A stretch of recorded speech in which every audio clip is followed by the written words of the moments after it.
Hello student, ये है question number 7 congruency chapter का और 11.2 एक्सरसाइज है। बुक का नाम है मैथमेट मधुबन। Question number 7। तो देखो बेटा, पहले तो हम ये बता दें कि बेटा इस क्वेश्चन में हमें ना कुछ कमी लग रही, ठीक है ना, क्योंकि इस टाइप के क्वेश्चन शायद 10th क्लास में भी दे रखे हैं और दूसरी बुक्स में भी दे रखे हैं, ठीक है ना। तो उसमें कुछ और भी दिया है, या तो ये एंगल 90 दिया हुआ है या तो फिर ये साइड और ये साइड दे रखी है, ठीक।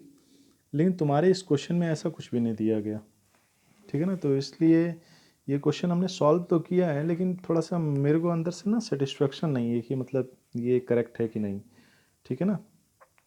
अब दिया था तो हम इसको सॉल्व कर रहे हैं और तुम भी ऐसे ही सॉल्व कर लेना, ठीक है। बाकी हम इसकी डिटेल निकालते हैं, इसमें क्या कमी है इस क्वेश्चन में, ठीक है बेटा। तो सबसे पहले क्वेश्चन देखो, यहाँ पे लिखा हुआ है, ये जो ट्रायंगल तो दिए हुआ था, ठीक है ना। और क्वेश्चन में जो चीज़ दे रखी है गिवन में हमने लिख ली, A B equal to A C, C P equal to A B and B Q equal to A C दिया हुआ है, ठीक।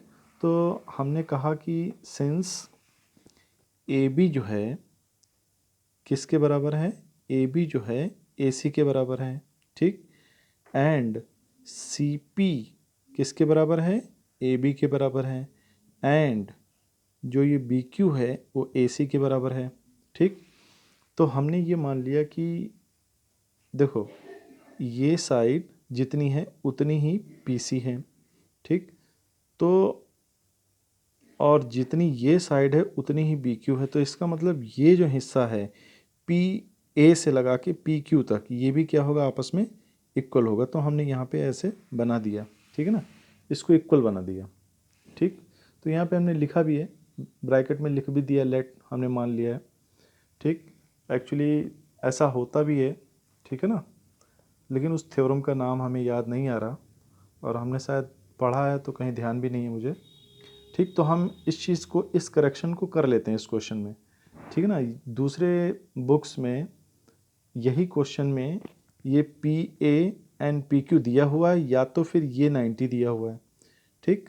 तो हमने सोच लिया कि हो सकता है भाई बुक वालों से गलती हो गई हो, उन्होंने ये हिस्सा नहीं दिया, तो हमने इसको जो है इक्वल मान लिया, ठीक है। यहाँ पे P A equal to Q A. अब उसके बाद में इन ट्रायंगल सी पी ए, कौन सा ट्रायंगल है, सी पी ए। इस ट्रायंगल में ये वाली लाइन और ये वाली लाइन क्या है, बराबर है, ठीक। इन triangle C P A and Q B, B Q A B equal to A C दिया हुआ है, ठीक। A B equal to A C दिया हुआ है। एंगल ए तो कॉमन हो जाएगा, दोनों में पड़ेगा। और P A equal to Q A, ये अभी हमने इक्वेशन फर्स्ट से लिया हुआ है, ठीक। तो ये क्वेश्चन भी हमने यहाँ पे लिख दिया कि फ्रॉम इक्वेशन फर्स्ट। तो हमें तीन चीज़ें दिखानी होती हैं किसी की ट्रायंगल को कॉन्ग्रुएंट दिखाने के लिए। तो देखो ये साइड हो गई, ठीक, ये साइड हो गई और उनके बीच का एंगल। तो then triangle C P A congruent triangle B Q A by S A S rule, side angle side rule से। तो ये रहा क्वेश्चन नंबर 7। और अब हम क्वेश्चन नंबर 8 की बात करें तो बेटा ये क्वेश्चन नंबर 8 में तो कोई दिक्कत नहीं है, ठीक है ना। क्वेश्चन नंबर 8 दिखाई पड़ रहा होगा, हाँ। क्वेश्चन नंबर 8 क्या कह रहा है, देखो बेटा, ये ए बी सी एक ट्रायंगल है और उसमें जो ए डी खींचा है ना, ए डी, ये एक परपेंडिकुलर खींचा है, यानी ये और ये दोनों 90 हैं।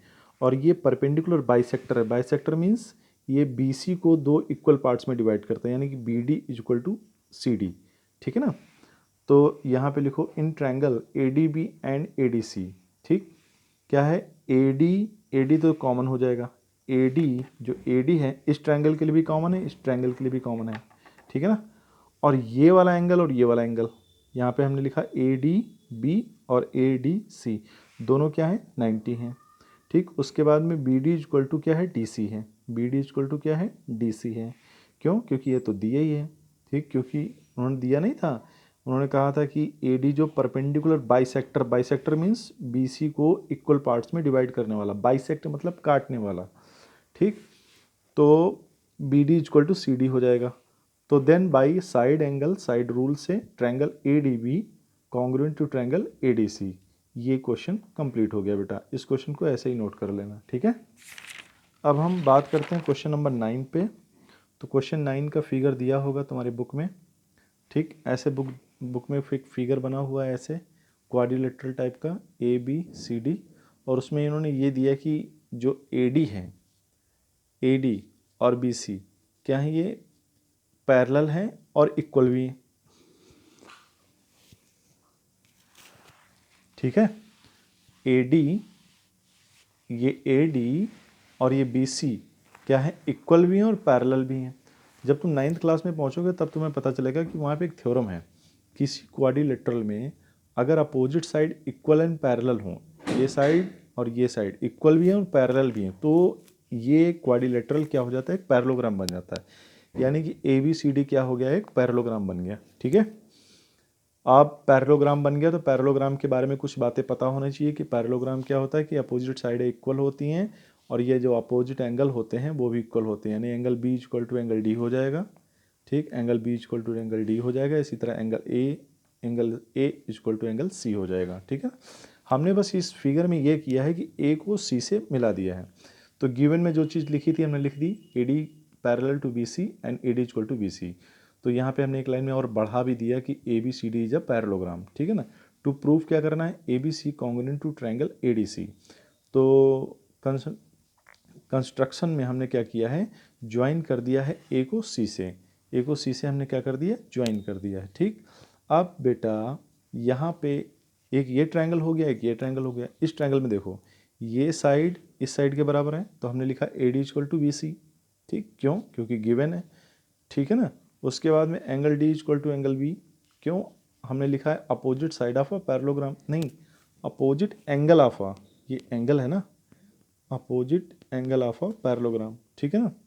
उसके बाद में A B equal to C D, जो ए बी है वो किसके बराबर है, सी डी के बराबर है।